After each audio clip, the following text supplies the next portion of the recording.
안녕하세요. 오늘도 사연살롱을 찾아주셔서 감사합니다. 옛말에 10손가락 깨물어 안 아픈 손가락 없다고 하잖아요. 저는요, 그 말에 절대 동의 못해요. 제가 당하고 살아온 것만 봐도 말도 안 되는 소리라고 생각하니까요. 저는 이남 1녀 중 둘째로 태어났어요. 위로 4살 많은 오빠가 있고 아래로 3살 적은 남동생이 있는데 남자 형제들 사이에 껴서 정말 고생 많이 하고 살았거든요. 제가 그렇게 산 데는 저희 친정엄마 영향이 컸어요. 다 똑같이 당신 배 아파서 낳은 자식인데도 아들과 딸을 어찌나 차별하며 키우셨는지. 저는 결혼하기 전까지 집에서 닭다리를 먹어본 적이 한 번도 없을 정도였다니까요. 제가 번 월급으로 사간 삼계탕 재료인데도 정작 다리는 오빠와 남동생 차지였어요. 그깟 먹을 거 하나 가지고 뭘 그렇게 난리냐고 하실지 모르겠지만 그건 몰라서 하는 소리예요. 사람이 가장 서러운 때가 먹는 거 가지고 차별당할 때거든요. 남이 그러면 그나마 화는 나도 가슴에 상처는 안 입지만 다름 아닌 내 부모가 그럴 때는 정말이지 가슴에 지울 수 없는 상처가 생긴답니다. 그걸 모르는지 모른 척 하는 건지 여전히 저를 호구로만 아는 친정엄마가 하도 미워서 이렇게 사연까지 보내게 됐습니다. 그래도 그렇지 어떻게 공개적으로 자기 엄마 흉을 볼 수 있냐고 저를 탓하실지는 모르겠지만 이렇게라도 안 하면 속이 썩어 문드러질 것 같아서 욕먹을 각오하고 사연을 적습니다. 제가 어릴 때 저희 부모님은 대학교 근처에서 떡볶이집을 하셨어요. 말이 떡볶이집이지 제육덮밥부터 김치볶음밥, 찌개 종류까지 온갖 메뉴까지 하셨기 때문에 가게는 늘 손님들로 북적였어요. 그 바람에 부모님은 늘 눈코 뜰 새 없이 바쁘셨고 자연스레 집안일은 딸인 제가 도맡아 하게 되었어요. 아빠와 함께 밤늦게까지 가게 일을 하시는 엄마가 집안일까지 하시기는 힘들었으니까요. 어릴 땐 그저 엄마를 도와서 뭐라도 돕고 싶어서 했던 일이었는데 언제부턴가 당연한 일처럼 되어버리더군요. 그러다 머리가 조금씩 커가고 방과 후에 친구들과 몰려다니는 재미를 알고부터는 조금씩 불만이 쌓이기 시작했어요. 오빠랑 동생은 손 하나 까딱 안 하고 자기들 놀 거 다 놀고 있는데 왜 나만 학교가 끝나면 바로 집으로 달려와 오빠랑 남동생 밥을 차려주고 청소랑 빨래까지 해야 하는 건지 이해가 안 갔거든요. 거기다 그렇게 집안일을 해도 칭찬은커녕 제가 깜빡하고 세탁이 끝난 빨래를 널지 않았다고 꾸지람을 댔거나 집 청소를 제대로 못했다고 혼나기만 했어요. 그럴 때면 그렇게 살아올 수가 없더라고요. 그래서 참다 못해 엄마한테 하소연을 했어요. 오빠랑 동생도 있는데 왜 나만 친구들이랑 놀지도 못하고 집안일을 해야 하느냐고요. 그랬더니 엄마가 뭘 하시는 줄 아세요? 넌 여자고 오빠랑 동생은 남자잖아. 집안일이야 당연히 여자가 하는 건데 뭘 그렇게 생색을 내? 당연한 일 하는 거 가지고. 기집애가 헛바람만 잔뜩 들어서는 툭 하면 밖으로 돌 생각만 하고 넌 어쩜 그렇게 이기적이니? 네가 안 하면 엄마가 밤늦게까지 일하고 집에 와서 집안일까지 해야 하는데 그거 좀 하는 게 그렇게 서운할 일이야? 난 너만 할 때 집안일에 밭일까지 돕고 살았어도 투정 한번 안 부리고 살았어. 코 깎아 하는 게 그렇게 억울하면 네가 살아. 그럼 되잖아. 제가 바란 건 수고했다, 고맙다 이런 말 한마디였을 뿐인데 엄마는 그런 말을 해주기는커녕 제가 유난을 떠는 것처럼 몰아세우셨어요. 정작 손 하나 까딱하지 않으면서 집을 어지르고 제가 차려주는 밥을 먹고도 설거지 한번 안 하는 오빠랑 동생한테는 저 몰래 용돈도 찔러주시고 운동화도 브랜드 제품으로 사주시면서 말이에요. 제 또래 친구들은 집에서 남녀 차별을 받으며 자라는 애들이 드물어서 특히나 저는 제 처지가 한스럽게 느껴졌어요. 그 나이 때는 친구들과 나를 많이 비교하곤 하잖아요. 저랑 제일 친했던 친구들만 봐도 애들 부모님이 딸이라서 오히려 더 집안일을 안 시키는 집이 많았어요. 결혼하면 집안일을 평생 하고 살 텐데 결혼 전까지는 공주 대접 받으며 살라고 안 시키는 집들도 있었고, 힘쓰는 건 남자가 해야 한다며 오히려 아들들한테 집안일이며 심부름을 시키는 집들도 많았거든요. 하지만 로마에 가면 로마법을 따르라고 저희 집에서는 부모님 말씀이 곧 법이었어요. 그러니 어쩌겠어요. 억울해도 참을 수밖에요. 이런 불리한 상황에서 벗어나는 길은 독립을 하는 것뿐이었어요. 하지만 그마저도 여의치 않더라고요. 저희 집이 지방에 있었다면 서울에 있는 대학에 입학해 자연스레 집을 나을 수 있었겠지만 안타깝게도 저희 집은 서울이었으니까요. 동서남북 어느 곳에 있는 대학에 들어가든 집에서 버스나 지하철로 1시간 안짝이니 무슨 핑계로 집을 나가 살겠어요. 그렇다고 무턱대고 방을 얻어 집을 나오는 것도 불가능했어요. 일단 저한테는 그럴 만한 돈이 없었거든요. 그러니 방법은 딱 하나뿐이었죠. 부모님 그늘을 벗어나 결혼하는 것 말이에요. 다시는 돌아가고 싶지 않은 고3 수험 생활을 이겨낼 수 있었던 것도 따지고 보면 독립에 대한 의지 때문이었어요. 어린 마음에 대학에 들어가면 바로 남자친구를 사귀어서 졸업과 동시에 결혼할 생각을 하고 있었거든요. 참, 세상 물정 모르는 어린애 같은 생각이었죠.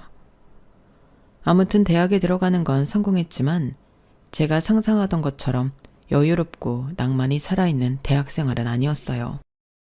당시 부모님이 가게를 확장하시는 바람에 집안 상황이 좀 어려웠거든요. 빚까지 내서 확장을 했지만 오히려 손님은 줄어들었고 그 바람에 한동안 적자를 면치 못했으니까요. 매달 은행 이자 걱정을 하시는 부모님을 보면서 팔자 좋게 캠퍼스 낭만이니 CC니 그런 소리를 할 처지가 아니었죠. 어떻게든 제 학비는 제 손으로 벌어야 했고 거기다 교통비며 밥값 같은 용돈도 제가 직접 해결해야 했어요. 그래서 학기 중에는 과외도 하고 빵집 알바도 했고 방학 중에는 같은 과 동기 소개로 모 기업에서 간단한 자료조사 아르바이트도 했어요. 그러다 그곳에서 지금의 남편을 만나게 되었죠. 당시 남편은 막 대리로 승진한 참이었는데 성격도 좋고 일처리도 확실한 사람이라서 주변 평판이 좋았어요. 사회생활에 대해 잘 모르는 제 눈으로 봐도 확실히 일을 잘한다는 걸 알 수 있겠더라고요. 거기다 필요한 말과 필요하지 않은 말을 잘 구분하는 사람이라서 회사 내에 적이 없었어요. 특히 부장님도 무척 아끼는 게 보이더라고요. 주변에서 하도 인기가 좋아서 그랬을까요? 이상하게 저도 남편한테 눈길이 가더라고요. 사실 생김새만 봤을 때는 그냥 평범한 아저씨인데 말이죠. 그렇게 곁에서 곁눈질로 남편을 살피기만 했었는데 그러다 드디어 제대로 말을 해보게 된 거예요. 원래 아르바이트생들은 회식 자리에 끼워주지 않는데 그날은 운 좋게도 저만 회식 자리에 가게 된 거예요. 아르바이트생들이 다들 퇴근하고 저 혼자 사무실에 남아 정직원들 업무를 돕고 있었는데 부장님이 오셔서는 회식을 하자고 하시더라고요. 눈치껏 빠지라고 했더니 남편이 나서서 그러더라고요. 혜원씨, 같이 가요. 며칠 동안 같이 고생했잖아요. 부장님, 그래도 되죠? 이렇게까지 말하는데 누가 안 된다고 그러겠어요. 부장님은 당연히 그러라고 하셨죠. 그렇게 난생 처음 직장인들의 회식 자리에 가게 되었어요. 사무실에서 볼 땐 눈에 보이지 않는 벽이 느껴졌었거든요. 이들은 정직원이고 나는 그저 2달짜리 아르바이트생이라는 걸 매 순간 느낄 정도로요. 그런데 고깃집에 둘러앉아 같이 술잔도 부딪히고 이런저런 사적인 얘기도 나누다 보니까 순간 나도 이들과 동료라는 생각이 드는 거예요. 물론 그날 잠깐이긴 했지만요. 제가 그런 감정을 느끼게 된 건 아무래도 남편 덕분이 아니었나 싶어요. 남편은 그날 제 앞자리에 앉아 있었는데 제가 지금까지 저희 집 남자들한테서 받아보지 못한 배려와 보살핌을 받을 수 있었거든요. 불판 앞에 앉자마자 집에서 늘 그랬듯이 저는 고기를 구우려고 집게를 손에 쥐었어요. 그랬더니 남편이 얼른 집게를 뺏어들면서 이러는 거 있죠. 이런 건 남자가 하는 거예요. 혜원 씨는 그냥 맛있게 먹기만 해요. 이래봬도 내가 고기 좀 구울 줄 알거든요. 저희 어머님이 갈비집을 하셔서 대학생 때도 어머니 가게에서 아르바이트를 했어요. 고기 잘 굽는다고 손님들한테 팁도 엄청 받았다니까요. 혹시라도 제가 무안할까봐 남편은 평소보다 말도 많이 하고 고기를 굽는 족족 제 접시에 올려주었어요. 뿐만 아니라 과장님이랑 부장님이 연이어 주시는 술도 저 대신 흑기사를 해주었어요. 지금껏 받아본 적 없는 대접이라서 얼떨떨하기도 하고 가슴 설레기도 했어요. 안 그래도 내심 관심이 있던 남자였는데 저한테 잘해주기까지 하니까 완전 훅 하고 넘어가 버린 거죠. 게다가 회식이 끝나고 다들 집으로 돌아가는데 마침 남편이 저랑 같은 방향이라서 택시를 같이 타고 가게 된 거예요. 좁은 차 안에서 술 냄새도 살살 풍기고 고작 한 잔이긴 했지만 알코올이 들어가 그런가 기분도 알딸딸하고 아무튼 묘하게 붕 떠있는 기분이 들었어요. 넥타이를 살짝 느슨하게 푼 남편을 보니 더 기분이 싱숭생숭해지더라고요. 학교에서 보던 남학생들과는 확실히 다르게 어른스럽기도 하고 왠지 기대고 싶은 마음이 들 정도로 믿음직스럽더라고요. 집까지 가는 내내 남편이 무슨 얘기를 했는지 솔직히 기억이 하나도 안 나요. 그저 남편이랑 나란히 앉아있는 그 순간이 좋았으니까요. 그리고 다음날 회사에 출근을 했는데 저를 바라보는 여직원들 눈빛이 좀 매섭더라고요. 저만 그렇게 느낀 게 아니라 저랑 같이 사무 보조일을 하고 있던 아르바이트생들 눈에도 그게 보였던가 봐요. 저랑 친한 알바생 하나가 저를 탕비실로 부르더니 그러더라고요. 혜원아, 너 어제 뭐 실수한 거 있어? 아침부터 여직원들이 네 얘기를 하는 것 같더라고. 윤 대리님한테 꼬리를 친다나 뭐라나. 암튼 분위기가 안 좋으니까 오늘은 눈에 띄는 짓 하지 마. 어차피 이번 달이면 알바도 끝나고 안 볼 사람들이지만 그래도 여기 있을 때까지는 잘 지내는 게 낫잖아. 조언이 고맙기는 했지만 솔직히 저는 이해가 안 갔어요. 아니, 내가 언제 남편한테 꼬리를 쳤다고 그래요? 구워주는 고기 좀 받아먹고 흑기사 도움 좀 받은 게 그렇게 큰 잘못인가요? 그래도 어쨌든 정사원들을 상대로 싸워봤자 저만 손해라서 가급적 눈에 안 띄려고 노력했어요. 그런데 이상하게 그날따라 남편이 저한테 와서는 이런저런 심부름을 시키지 뭐예요. 남편이 제자리로 올 때마다 여직원들이 힐끗거리며 우리 둘을 살피는 게 보이는데도 남편은 몰라서 그러는지 알면서도 모른 척하는 건지 신경도 안 쓰는 거예요. 중간에서 저만 죽을 맛이었죠. 그런데 점심시간을 앞두고 남편이 사람들 보는 데서 제게 그러는 거 있죠. 혜원 씨, 내가 오늘 많이 힘들게 했죠. 대신 점심은 내가 살 테니까 이따 점심 같이 먹어요. 그 말에 하마터면 빽 소리를 지를 뻔했어요. 이 남자가 눈치는 엿바꿔 먹었나? 여직원들이 아까부터 눈에 레이저가 뿜어 나올 정도로 우릴 보고 있는데 무슨 점심을 같이 먹어? 답답한 마음에 속이 안 좋아서 점심을 굶을 생각이라고 둘러댔어요. 그랬더니 이 남자가 글쎄 점심시간에 저 먹으라고 숙취해소제랑 죽을 사왔지 뭐예요. 멀쩡한 속에 숙취해소제와 죽을 먹게 된 저는 안 되겠다 싶어서 솔직하게 말했어요. 실은 아침부터 사무실 사람들이 저를 보는 눈이 이상해요. 아무래도 제가 윤 대리님한테 꼬리친다고 생각하는 것 같아요. 그래서 그런데 가급적이면 저한테 말을 안 걸어주시면 안 될까요? 이 정도로 대놓고 말했으면 알아듣겠거니 생각하고 자리에서 일어나려는데 남편이 저를 막아서는 거예요. 알아요. 사람들이 뭐라고 하는지. 그런데 지금 꼬리치는 건 혜원 씨가 아니라 나예요. 내가 혜원 씨한테 들이대고 있는 거라고요. 내가 어제 택시에서 했던 말 기억 안 나요? 나 혜원 씨가 마음에 든다고 잘해보고 싶다고 했잖아요. 혜원 씨도 그렇다고 해놓고선 갑자기 왜 이래요? 혹시 어제 술김에 한 소리였어요? 솔직히 하나도 기억이 안 났어요. 남편이 했던 말도 그렇고 제가 했다는 말로요. 그래서 놀란 표정으로 입만 떡 벌리고 있었더니 남편이 되려 황당하다는 듯 한숨을 쉬더라고요. 그런데 정말 저는 아무것도 기억이 안 났거든요. 이 상황이 답답한 건 남편이 아니라 오히려 저라고요. 아니 그렇잖아요. 다른 것도 아니고 그 중요한 고백을 받았다는데 내가 기억을 하면 이러고 있었겠어요? 남편도 제 반응을 보고는 제가 정말 몰랐다고 생각했는지 표정과 목소리가 많이 부드러워졌어요. 그럼 어제는 몰랐다 치고 오늘은 어때요? 나랑 사귈 생각 있어요? 그동안 사람들 앞에서 자기 주장이 강했던 것도 아니고 상대를 불편하게 하는 말은 안 하는 사람이라서 몰랐는데 은근히 저돌적인 사람이더라고요. 제가 불편해하는 걸 뻔히 보면서도 기어이 대답을 들으려는지 꼼짝도 않고 제 앞에 서 있는 거예요. 그래서 생각 끝에 고개를 끄덕였죠. 그랬더니 세상 다 얻은 사람처럼 환하게 웃으면서 밥 먹으러 가자고 그러네요. 그날 회사 근처에서 남편과 함께 밥을 먹는데 밥이 코로 들어가는지 입으로 들어가는지 모를 정도였어요.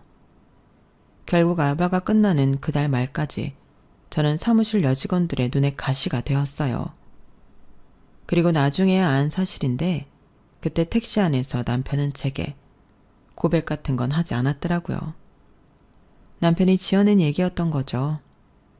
그래도 마음에 품고 있던 남자한테 고백도 받고 사귀게 됐으니 결말은 해피엔딩인 셈이었지만요. 2달간의 아르바이트를 끝내고 더 이상 회사에는 나가지 않았지만 남편과 연애를 하면서 종종 회사 사람들 근황을 전해 듣곤 했어요. 남편이 저랑 사귄다는 사실이 알려진 이후로는 여직원들이 남편한테 관심을 끊었다는 것과 제 남편과 조카 딸을 연결해 주려고 노력하시던 부장님이 우리의 교제 사실을 들으시곤 꽤 심기 불편해하셨다는 것까지 말이죠. 한 번은 제 남편한테 그러시더래요. 아니, 윤대리, 혼처는 내가 알아서 구해준다니까. 뭐가 급해서 그 어린 여자애랑 연애를 해? 자네가 지금 연애할 땐가? 결혼 상대를 만나도 시원찮을 판에. 자네 그렇게 안 봤는데 성격이 꽤나 급한 사람이구만. 아니면 어린 여자를 무척이나 밝히는 사람이거나. 하여간에 이번 일로 윤대리한테 실망했네. 조카 사이를 드리려고 오랜 시간 제 남편한테 공을 들이셨으니 실망이 이만저만이 아니셨을 거예요. 그런데도 남편은 오히려 싱글벙글이더라고요. 사실 그 조카라는 사람을 내가 좀 알거든. 내 중학교 동창이랑 같은 회사를 다니고 있어서 건너 얘기를 좀 들었어. 대충 들어봐도 나랑은 안 맞는 사람이더라. 부장님 때문에 억지로 소개받으면 거절하기도 좀 그렇고.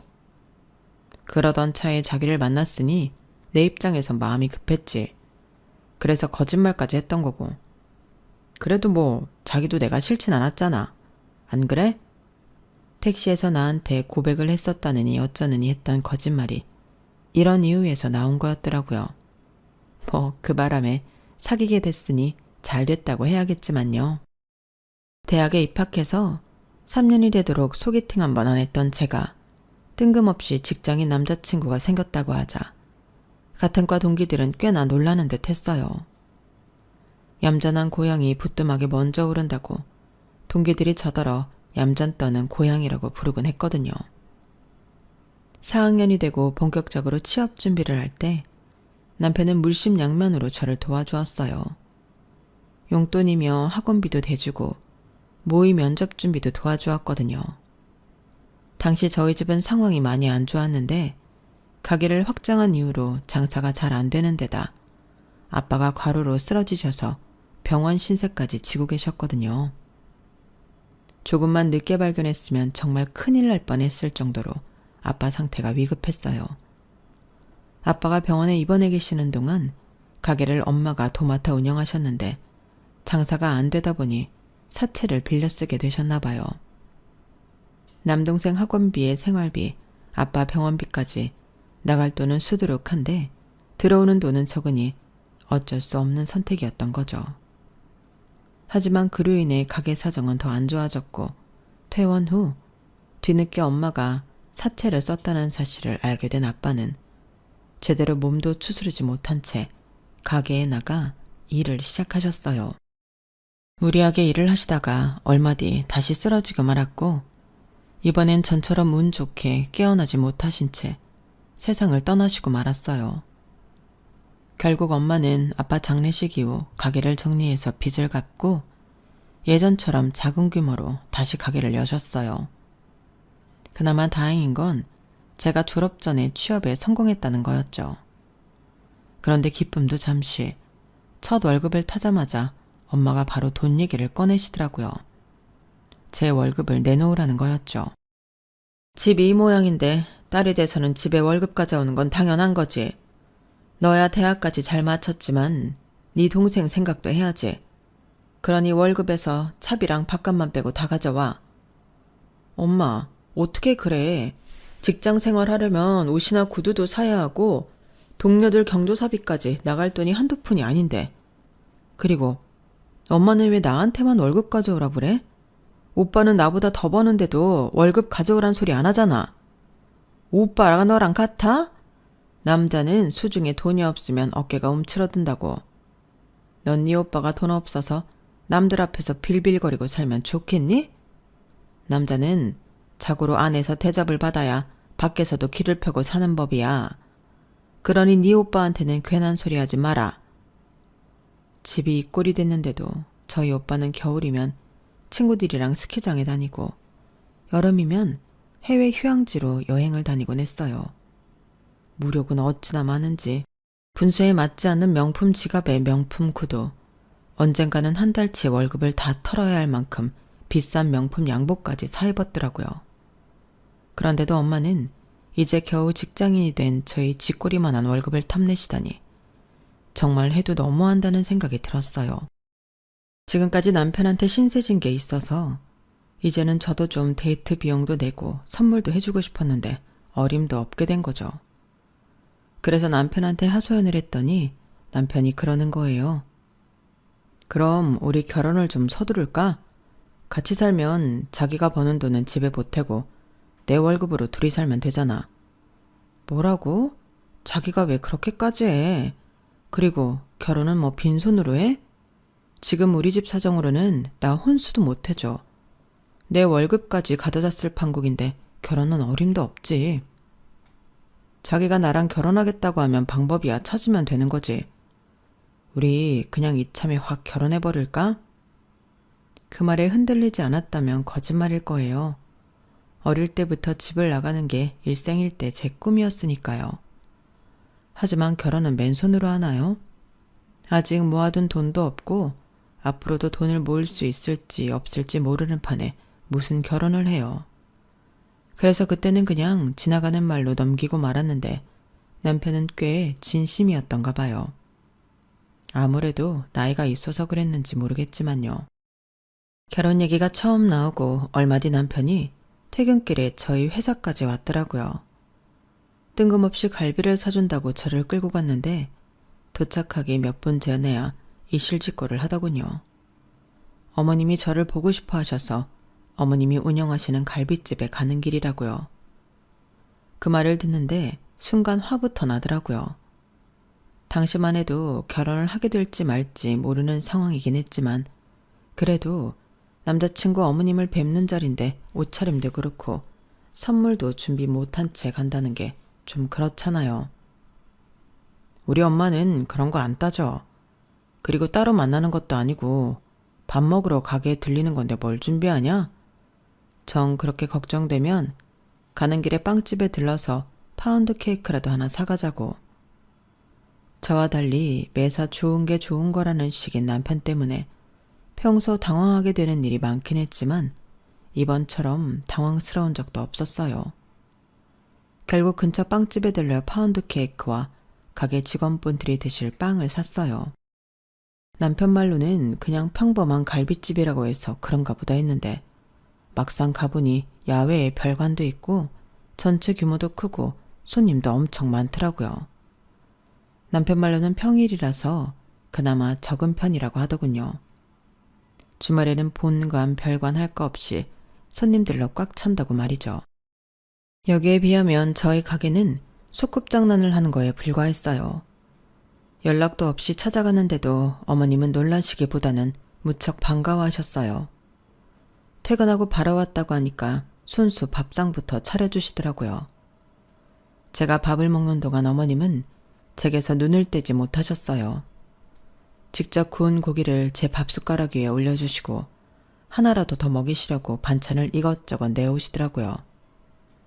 내가 딸이 없어서 그런가? 어쩜 이렇게 다 예뻐 보이나 모르겠네. 밥 먹는데 자꾸 쳐다봐서 미안해요. 안 그러려고 하는데도 다들 모르게 자꾸 눈길이 가요. 남편이 처음 회식 자리에서 그랬던 것처럼 어머님은 다 익은 고기를 제 앞접시에 잔뜩 올려주셨어요. 그래, 식은 언제 올릴 거예요? 우리의 말로는 당장이라도 결혼식을 올리고 싶다고 하던데. 예식장 잡기 곤란하면 우리 가게 야외에서 하는 건 어떨까요? 식사는 본관에서 하면 되니까. 요즘은 스몰웨딩이 유행이라 그런가? 종종 우리 가게에 결혼식 의뢰가 들어와요. 별관 정원에 조경을 잘 꾸며놔서 그런가 야외 결혼식 하기 괜찮더라고요.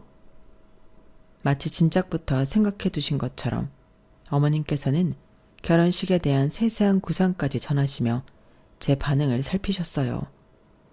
그러자 남편은 맞장구를 치며 엄청 좋아하더라고요. 요즘은 예식장 잡기도 힘들다는데 여기서 하면 일정 잡기도 편하고 따로 돈도 안 들고 좋잖아요. 어머, 너무 내 생각만 하는 건가? 젊은 사람들은 이런 데서 하는 게 싫을 수도 있는데 말이에요. 어머님은 혹시라도 제가 싫다고 할까봐 지레 걱정을 하셨어요. 솔직히 제가 싫을 이유가 없었죠. 어머님 말씀대로 돈도 안 들고 날짜도 우리 편히 가보며 잡을 수 있는걸요. 게다가 어머님이 왜 이곳에서 하라고 하시는지 그 이유도 알고 있고요. 제가 결혼 자금이 없다고 했던 걸 아들한테 전해드리시곤 어떻게든 부담을 지우지 않으시려고 그런다는 걸 제가 왜 모르겠어요. 남편도 그렇고 시어머니도 그렇고 저를 배려해주는 마음이 제 부모 형제들보다 훨씬 나았어요. 그 마음을 알기에 저도 자꾸만 결혼을 하는 쪽으로 흔들리더라고요. 이런 사람들과 가족이 되면 얼마나 좋을까 하는 생각에 말이죠. 그래서 두 눈 꼭 감고 남편 뜻대로 결혼을 하기로 마음먹었어요. 신혼집은 어머님이 살고 계신 집을 리모델링해서 살라고 하시더라고요. 아들을 장가 보내고 나면 어머님 혼자 그 큰 집에서 살기 그렇다면서요. 어머님은 가게 근처에 작은 집을 따로 알아보시겠다고 하길래 그럴 거 없이 같이 사시자고 했어요. 돈 한 푼 없이 맨몸으로 시집가는 주제에 어머님을 내쫓고 그 집에서 사는 게 마음에 걸렸거든요. 처음엔 한사코 거절을 하시던 어머님도 저랑 남편이 계속해서 졸랐더니 결국엔 못 이기시는 척 그러기로 하셨어요. 대신 함께 사는 집이니 혼수는 따로 해올 거 없이 어머님이 해주시겠다고 하시더군요. 염치 없는 건 알지만 저로서는 당장 가진 게 없었기 때문에 넙죽 받기만 했네요. 이미 결혼식부터 살집까지 다 준비를 한 채 엄마한테 결혼하겠다는 말을 꺼냈어요. 당연히 엄마는 펄쩍 뛰셨죠. 그런데 그 이유가 참 어이가 없더라고요. 그럼 막내 대학 등록금은 어쩌고? 네 월급 없으면 당장 다음 학기 등록금은 어쩌냐고. 이제 겨우 돈 벌기 시작해서 한시름 놓는가 했더니 벌써부터 결혼해서 집 나갈 꿈이냐?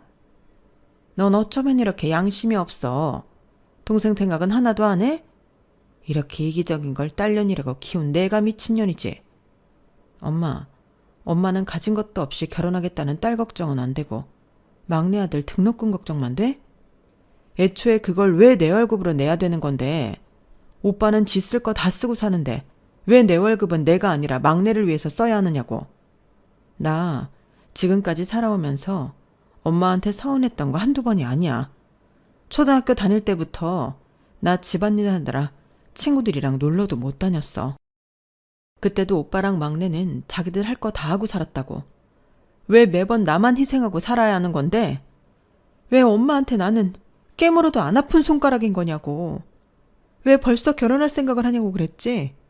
이래서 엄마가 나를 자식이 아니라 써먹을 도구로만 생각하니까 그러는 거라고. 엄마가 반대해도 나 결혼할 거야. 우리 식구들이랑 다르게 날 가족으로 받아주고 위해주는 사람들이랑 같이 살 거라고. 그러니까 내 결혼 방해할 생각 하지 마. 그렇게 엄마의 반대에도 불구하고 저는 결혼을 감행했어요. 결혼 후에도 동생 등록금을 책임지겠다는 약속을 하고서야 엄마는 결혼식장에 참석해 주었어요. 결혼하고 이듬해 출산을 하면서 육아휴직에 들어가게 되었는데 다행히도 그때 마침 남동생이 군입대를 하게 돼서 얼마나 다행이었나 몰라요. 저희 엄마 성격에 휴직 중이라고 해서 친정에 돈 못 보내는 걸 봐줄 리 만무하니까요. 솔직히 남편과 시어머니는 제가 회사를 그만두고 육아에만 힘쓰길 바라셨어요. 어머님 가게에서 벌어들이는 돈만 해도 우리 식구가 돈 걱정 없이 살 정도는 되니까요. 하지만 제가 그럴 수 없었던 건 친정에 보내는 돈 때문이었어요. 남동생이 대학만 졸업하면 그때는 정말 회사를 그만두겠다고 생각하며 버텨가 나갔던 거죠. 직장 생활을 하며 자식을 키우는 여성분들은 어린 자식을 떼놓고 출근하는 순간이 얼마나 지옥 같은지 잘 아실 거예요. 엄마랑 떨어지기 싫어서 저만 보면 고사리 같은 손으로 옷자락을 꼭 치는 걸 볼 때마다 가슴이 무너지곤 했거든요. 그렇게 어린 자식 가슴에 상처를 주면서까지 직장 생활을 했던 저였는데 그 말로는 배신뿐이었어요. 세월이 흘러 남동생도 대학을 졸업하고 결혼해서 자식을 키우는 나이가 되었어요. 오빠는 제가 결혼하고 2년 뒤에 결혼해서 자식 없이 살고 있고요. 그런데 재작년 가을이던가요? 작은 올케가 웬일로 제게 전화를 했더라고요. 언니, 어머님 정말 이상한 거 아세요? 아니 아주버님은 집도 있고 처가에 돈도 많아서 살만한데도 굳이 어머님 집을 아주버님한테 주는 이유가 뭐래요? 솔직히 우리는 집도 전세고 애도 있잖아요. 그런데 꼴랑 돈도 안 되는 가게 물려주시는 걸로 퉁시시려 들더라고요. 같은 아들인데 장남이랑 처남을 이렇게 차별해도 되는 거예요? 그 말을 듣는데 헛웃음이 났어요. 그러니까 엄마가 사시는 집을 오빠한테 주고 가게는 막내한테 줬다는 얘기잖아요. 작은 올케는 그마저도 성에 안 찬다고 저한테 고자질하러 전화한 거고요. 지금까지 친정에 돈을 지지고 살아온 저는 정작 10원짜리 동전 하나 못 받았는데 말이죠. 그래서 한마디 했더니 올케가 정색을 하며 그러네요. 어머머?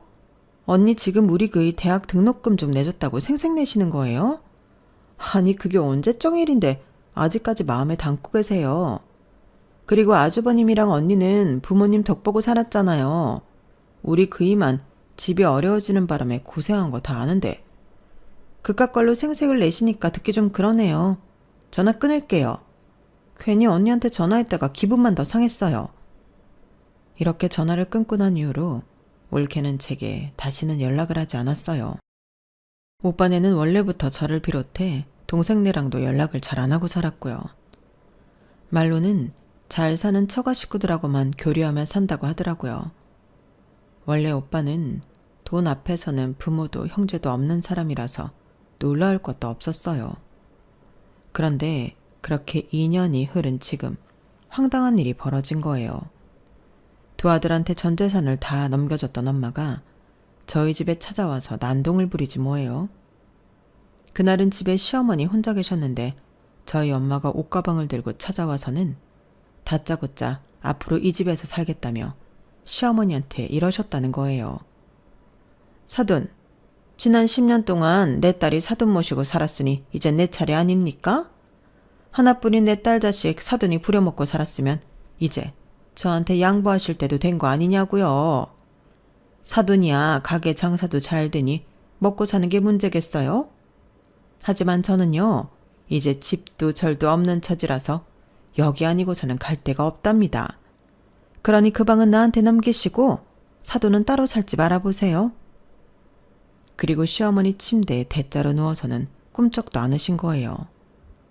시어머니 전화를 받고 뒤늦게 달려온 저는 시어머니 침대를 차지하고 있는 엄마를 보고는 입이 떡 벌어졌어요. 엄마, 여기서 뭐 하는 거야? 빨리 일어나. 도대체 왜 이러는 거냐고. 그러자 엄마는 벌떡 일어나며 그러시는 거예요.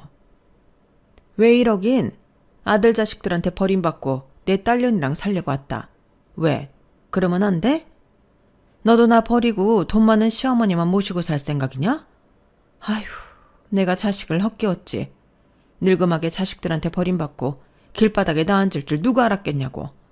아우, 서러워라. 아우, 내 팔자야. 엄마는 애처럼 서럽게 엉엉 울면서 주먹으로 가슴을 치셨어요. 그리고는 오빠와 동생이 엄마 재산만 빼먹고 딸네 집에 가서 살려며 내쫓은 일을 세세하게 털어놓았어요. 집만 주면 엄마를 모시고 살겠다고 했던 오빠와 가게만 물려주면 엄마 노후는 자신이 책임지겠다고 했던 동생은 둘이 짝이라도 한 것처럼 약속을 지키지 않았다고 하더군요. 그런 아들들한테 야속하긴 했지만 어떻게든 혼자 힘으로 살아보려고 식당 설거지를 하며 살아보러 발버둥 쳤지만 류마티스가 심해져서 더는 일을 못하게 됐다고 하셨어요. 그럼 왜 진작 나를 찾아오지 않았냐고 했더니 오빠랑 동생한테 전 재산 물려준 거 들킬까봐 그랬다네요. 저는 진작부터 알고 있었는데 말이죠. 네가 알면 네 오빠랑 막내한테 찾아가 네 목 떼어달라고 그럴 거 아니야. 법적으로 소송을 걸겠다고 할 수도 있고. 그러니 어떻게 너한테 연락을 하겠니? 다른 건 몰라도 내 새끼들끼리 법정 싸움하는 건 못 본다. 그런 엄마를 가만히 내려다보시던 시어머니는 서랍에서 명함 한 장을 꺼내셨어요. 그리고는 친정 엄마한테 건네시더군요. 제가 잘 아는 변호사입니다. 저희 가게 상호 되시면 알아서 일 처리해 줄 테니 그만 일어나세요. 그러게 두 아들한테 하듯 하나뿐인 딸도 좀 아껴주시지 그랬습니까? 두 아들들이 사부인 재산만 빼먹고 나 몰라라 할 걸 정말 모르셨어요? 제가 보기엔 처음부터 알고 계셨을 것 같은데요. 하나를 보면 열을 한다고 자식 키우면서 이놈이 어떤 성정을 지닌 놈인지 다 아셨을 거 아닙니까? 혜원이가 재산 떼어달라 그럴까봐 그동안 연락 안 하셨다고요. 어쩜 그렇게 자신 딸을 모르십니까? 얘가 어디 그러랍니까? 안사돈 하는 걸 보면 솔직히 도와주고 싶은 마음이 손톱만큼도 없지만 내 며느리 가슴 아플까봐 변호사 대드리는 겁니다. 가서 아들들한테 뺏긴 집이랑 가게 되찾으시고 다시는 내 며느리 가슴에 못질하지 마세요. 사부인 재산 안 주셔도 됩니다. 내 며느리한테는 내가 내 재산 떼어줄 테니까요. 대신 이 집에서 나가기 전에 며느리한테 사과는 하세요. 딸 자식 가슴에 수없이 못 박은 거, 두 아들이랑 차별해서 눈물 흘리게 만든 거 하나도 빠짐없이 사과하시라고요. 늘 온화한 모습만 보이시던 시어머니는 그날만큼은 사나운 호랑이처럼 저희 엄마를 다그치셨어요. 그 기세에 눌려서 그랬는지 아니면 뭔가 깨달은 게 있어서 그랬는지 엄마는 눈물을 글썽이며 제게 사과를 하셨어요. 그 모습이 안쓰럽기는 했지만 그렇다고 지금까지 살면서 엄마한테 받은 차별의 상처가 아물지는 않더라고요. 상처가 너무 깊어서 그런지도 모르겠네요. 그날 엄마는 그 길로 나가서 어머님이 알려준 변호사를 찾아가셨어요. 그리고 얼마 뒤 엄마와 두 아들 간의 법정 싸움이 시작되었어요. 평생 두 아들을 애지중지하던 엄마가 그 아들들을 상대로 법정 싸움을 하다니 상상도 안 되는 일이었지만 그래서 더 기분이 묘하더라고요.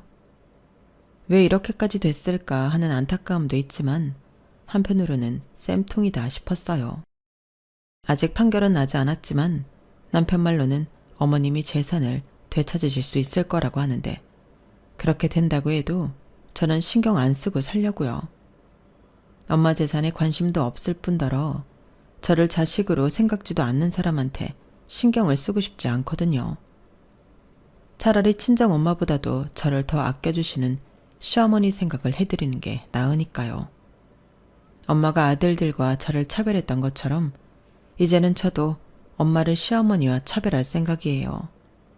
당해봐야 자신이 얼마나 잘못했는지 잘 알게 될 테니까요. 지금까지 제 사연을 들어주셔서 감사합니다. 소중한 가족들과 항상 행복하세요. 여러분, 사연 댓글에 응원과 현명한 조언 부탁드려요. 좋아요와 구독은 저에게 큰 힘이 됩니다. 오늘도 좋은 일 가득하세요.